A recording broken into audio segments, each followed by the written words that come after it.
नमस्कार दोस्तों, आप सभी का बहुत बहुत स्वागत है the truth voice of India के इस यूट्यूब चैनल पर। आज के इस वीडियो में आप इस वीडियो को पूरी अच्छी तरीके से देखिएगा ताकि आपको ये पता चल सके कि मोदी की सरकार में आखिर हमारे किसानों ने कितना अनाज उगाया और मोदी की सरकार ने इन 5 सालों में 2014 से लेकर 2020 तक मोदी की सरकार में किसानों द्वारा उगाए गए अनाज का कितना हिस्सा मोदी सरकार द्वारा खरीदा गया। और आज देश भर में ये पंजाब, हरियाणा और दिल्ली के जो किसान सड़कों पर जो आंदोलन कर रहे हैं, इसका मेन कारण क्या है, आप आज इस वीडियो को देखकर आपको पता चल जाएगा। उससे पहले आज जो दिल्ली में और दिल्ली के रोड पर जो किसान आंदोलन चल रहा है और किसानों ने क्या ऐलान किया है केंद्र सरकार के खिलाफ में, वो मैं आपको बता देता हूं। कृषि बिल का विरोध जो है वो बाकी तेज हो चुका है और किसानों का एक नया ऐलान है कि वो देश भर में, केवल पंजाब और हरियाणा में नहीं बल्कि देश भर में ट्रेनों को रोकने की तैयारी बना रहे हैं। और पंजाब से लगभग 30,000 किसान जो हैं वो दिल्ली को भी जाएंगे। इसी बीच में 2 पुलिस अफसर जो हैं कोरोना पॉजिटिव भी पाए गए हैं। अब आप ये सोच सकते हैं, चुनावी आंदोलन में नेताओं के बीच जाकर के ये जो हमारे अमित शाह है, राजनाथ सिंह है, प्रधानमंत्री मोदी जो है वहां पर जाते हैं, लेकिन वहां कोरोना वायरस नहीं होता। लेकिन इतनी जब भीड़ है तो हमारा एक भी नेता उनके बीच में नहीं जा रहा है और इसके बीच कोई भी उनको सचेत नहीं कर रहा है कि कोरोना वायरस के हो जाएगा या फिर ऐसी आशंकाएं आ सकती हैं।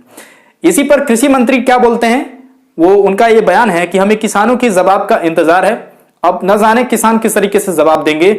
किसान महीनों से सड़कों के ऊपर आंदोलन कर रहे हैं और कृषि मंत्री, अब देखिए, किसानों ने बुधवार को सरकार का लिखित प्रपोजल ठुकरा दिया था।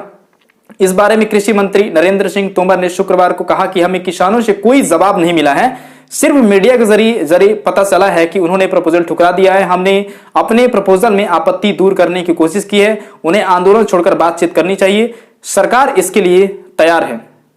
अब आप बताइए कि इन्हें मीडिया की तरह से पता चल रहा है, ये जा करके बिल्कुल भी पता नहीं कर सकते क्योंकि इनके अंदर दम ही नहीं है और ये बात करने का बिल्कुल भी, ये अपना जो प्रपोजल है वो खो चुके हैं। क्योंकि किसानों से ये क्या बात करेंगे, बिना किसानों के राय ये बिल पास कर देते हैं, इस प्रकार के 3 नियम ला देते हैं और वो बिना किसान, जो हमारे बड़े बड़े किसान हैं पंजाब, हरियाणा, अब पंजाब में सबसे ज्यादा, उत्तर प्रदेश से सबसे ज्यादा धान उगता है और उत्तर प्रदेश में दूसरे नंबर पर धान उगाया जाता है। लेकिन धान और बाकी जो मोटे अनाज हैं उनके ऊपर बिल लाया जाता है बिना किसानों के अनुमति के। सरकार कानून वापस ले, इस पर उन्हें कहना है हम घर चले जाएंगे, ये किसानों का कहना है। किसान नेता बूट सिंह ने कहा है कि कानून रद्द करने को लेकर अभी कोई फैसला नहीं लिया गया है, इसलिए जल्द ट्रेन रोकने की तारीख का ऐलान करेंगे। अब जैसा कि मैंने आपको बताया था कि 30,000 लगभग किसान जो है दिल्ली को रौंद देंगे और पूरी तरीके से हड़ताल करेंगे। और इसी बीच नरेंद्र मोदी का जो बयान है वो क्या कहते हैं कि मंत्रिमंडल के मेरे 2 सहयोगी नरेंद्र सिंह तोमर जी और पीयूष गोयल जी नए कृषि कानून और किसानों की मांग को लेकर विस्तार से बात की है, इसे आप जरूर सुने। इस पर प्रधानमंत्री ये नहीं कहते कि जिस प्रकार से कोरोना वायरस में या फिर राफेल में इस प्रकार से उन्होंने एक नारा निकाला हुआ था कि मैं भी चौकीदार, मैं भी किसान, ये अगर नारा आ जाता प्रधानमंत्री नरेंद्र मोदी के मुंह से, तो आज ये संभव हो पाता कि सभी किसान ये सोचते कि प्रधानमंत्री आज जो हमारे देश के दूसरे सबसे बड़े नागरिक हैं वो आज किसानों के साथ हैं। लेकिन ये किसानों का दुर्भाग्य है कि जो नेता अगर पॉलिटिक्स में होते हुए ये बोलता है कि मैं भी चौकीदार, तो आज मैं भी किसान क्यों नहीं बोलता। और जिस नेता के मुंह से वो कहते नहीं थकता कि जय जवान जय किसान, इस प्रकार से कभी थकते नहीं बनता। जब भी चुनाव आंदोलन होता है तो यहीं से शुरुआत होती है, जय जवान जय किसान। वो नेता जो है आज किसानों के साथ नहीं खड़ा है, भले मीडिया की तरफ से वो बातें बोल रहा है लेकिन असली में वो साथ नहीं खड़ा है।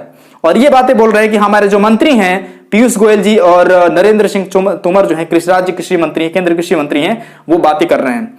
सबसे पहले तो मेरा एक सवाल है कि ये जो जितने मंत्री हैं इन्होंने क्या इनको ठेका किसने दे रखा हुआ है कि बिना किसी किसान के अनुमति में।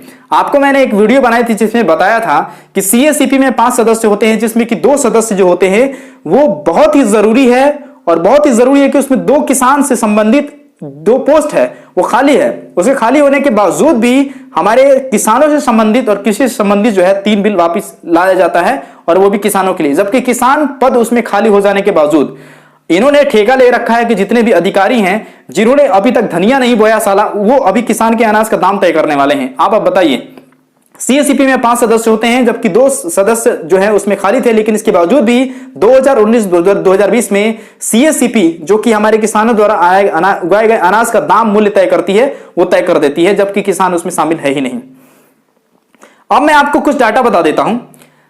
अब आपको डाटा देखकर आप चौंक जाएंगे कि मनमोहन की सरकार और जो अभी हमारे 2014 से लेकर 2020 के बीच में जो जो हमारे जो प्रधानमंत्री हैं उनके बारे में अगर देखें तो ये डाटा जो कहता है, आंकड़े जो है, ये सोर्स जो है government.in से लिया गया है और ये भास्कर, दैनिक भास्कर ने कुछ छापा हुआ है, मैं आपको बता देता हूं। मोहन सरकार में 6 प्रमुख फसलों पर एमएसपी 87% से 205% तक बढ़ी। मोदी सरकार में ये 40% से केवल 73% तक बढ़ी है। अब देखिए मैं आपको कुछ डाटा बताता हूं। मनमोहन सरकार की जो 2006 से लेकर के 2013 तक थी, ठीक है, और इसमें देखते हैं कि अगर गेहूं के अनाज में एमएसपी जो है वो कितनी बढ़ती है वो देखिए। मनमोहन की सरकार में 2013 से लेकर 2006 से लेकर 2013 के बीच में 750 से लेकर 1487% तक धान के गेहूं के ऊपर कीमत बढ़ी। लेकिन वही आज अगर मनमोहन की सरकार में देख रहे हैं तो 14 से लेकर केवल 1975 रुपए बढ़े हैं, मतलब 41% बढ़े हैं, जबकि मनमोहन की सरकार में 750 से लेकर 1400 रुपए बढ़े थे, मतलब 87%।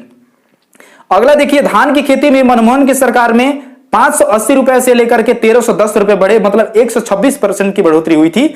लेकिन जो हमारे प्रधानमंत्री हैं नरेंद्र मोदी, उनके कार्यकाल में 1310 रुपए से लेकर के 1868 रुपए बढ़ी, मतलब 73%, 43% बढ़ी है, केवल 43%। मनमोहन की सरकार में धान पर देखें दूसरी बार तो ग्रेड ए का जो धान होता है उसमें 610 से लेकर 1345, अब जबकि प्रधानमंत्री नरेंद्र मोदी के कार्यकाल में 1345 से लेकर 1888%, मतलब 40%, और मनमोहन की सरकार में 120%।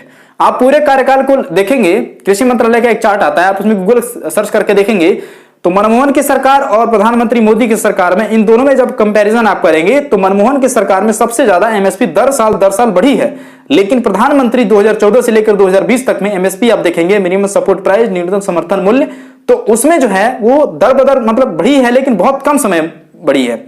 अगला मैं आपको बता देता हूं, देखिए चना का देखिए 1445 से लेकर के 3100 रुपए, मतलब 115% बढ़ी है।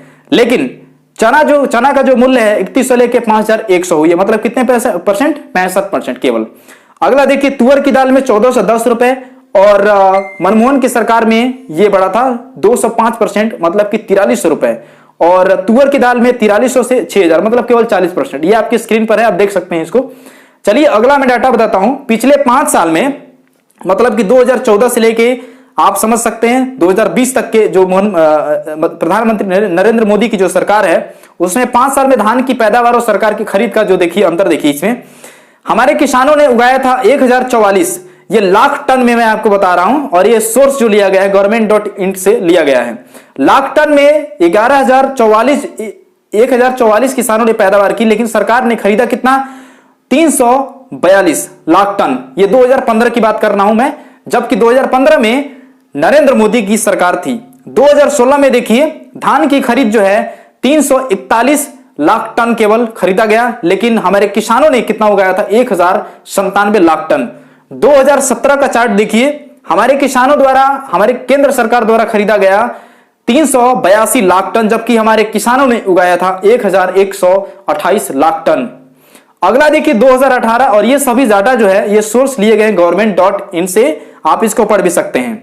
अगला डाटा देखिए 2018 में किसान जो है उनके द्वारा उगाया गया था 1165 लाख टन, लेकिन हमारी केंद्र सरकार ने खरीदा 444, मतलब 444 लाख टन ही केवल अनाज खरीदी थी। और बाकी जैसा कि नीति आयोग की एक रिपोर्ट भी कहती है कि हमारे देश में लगभग 70% किसान रहते हैं, जिसमें से 94% जो किसान हैं वो बाहरी मंडियों में अपना अनाज बेचते हैं, लेकिन केवल 6% किसान जो हैं वो केवल एमएसपी पर बेचते हैं। अगला देखिए 2019 में 510 लाख टन हमारे किसानों द्वारा, हमारे केंद्र सरकार द्वारा खरीदा गया, लेकिन किसानों ने उगाया कितना था? 1180 लाख टन। इसी प्रकार से गेहूं के उत्पादन में भी आप देखेंगे, पैदावार में 2015 में 203 टन ही केवल खरीद पाई, जबकि किसान उगाए थे 923। मतलब आप कुल अंदाजा लगा सकते हैं ऑल ओवर कि हमारे किसान जितने भी अनाज उगाते हैं उसका आधा भी परसेंट हमारी केंद्र सरकार खरीद ले तो हमारे किसान जो हैं आज मंत्रियों से ज्यादा अमीर हो। लेकिन हमारी केंद्र सरकार ना एमएसपी के ऊपर पूरी तरीके से कानून बना रही है। भले से अगर आज किसान ये कह रहे हैं कि आप उसको एमएसपी में चेंज करिए, लेकिन अगर सरकार ये भी कह दे कि एमएसपी के ऊपर हम एक नियम ला रहे हैं कि जो एमएसपी पर बेचा जाएगा वो बाहर मंडियों में भी वही दाम होगा, तो इस प्रकार से ये होगा कि जो नीति आयोग ने जो रिपोर्ट निकाला है 94% बाहर बेचते हैं। जैसा कि पंजाब के जितने भी किसान हैं वो आज इसलिए आंदोलन कर रहे हैं क्योंकि पंजाब का किसान जो पूरा 100% मैं इस तरह डाटा के अनुसार ही बात कर रहा हूं। 100% जो किसान है पंजाब का वो एमएसपी पर ही बेचता है, लेकिन बाहरी अन्य राज्यों के उत्तर प्रदेश, बिहार, पंजाब, महाराष्ट्र के किसानों की बात ले लें तो बाहरी मंडियों में बेचते हैं। इसका सबसे बड़ा रीजन ये है कि आप एमएसपी जो है उसका मूल्य जो है पूरी तरीके से अच्छा नहीं है, और मजबूरी में जो किसान है वो एमएसपी ना बेच करके 94% जो किसान है वो बाहरी मंडियों में बेचता है। तो आपको अब समझ में आया होगा कि आखिर किस प्रकार से मनमोहन की सरकार किसानों के दृष्टि से और जो प्रधानमंत्री जो मोदी हैं उनकी जो सरकार है वो आखिर कितनी इफेक्टिव है। दोस्तों, अगर आपको ये वीडियो अच्छी लगी हो तो वीडियो को जरूर शेयर करें और चैनल को यार सब्सक्राइब कर लेना, क्योंकि इस तरह की वीडियो मैं बार बार लाते रहता हूं। मिलेंगे अगली वीडियो में, तब तक के लिए इजाजत दीजिए। जय हिंद, जय भारत।